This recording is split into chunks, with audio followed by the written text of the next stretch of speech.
Siamo qui con Mirko Manzi, mister del Serraricò.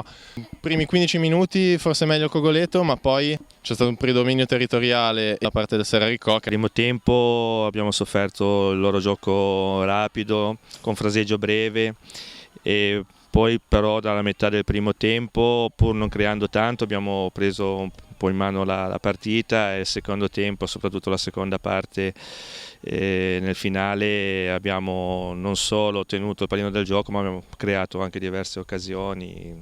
Sono abbastanza soddisfatto perché, diciamo, pur avendo giocato mercoledì una partita intensa con la Carlin, dal punto di vista anche atletico e fisico abbiamo tenuto bene al campo. Siamo qui con il mister Danilo Veloce del Cogoleto. Mister, domenica scorsa una vittoria positiva per 2-0 contro il Bragno, oggi un pareggio a reti bianche con il Serraricò, un punto guadagnato o 2 punti persi quest'oggi?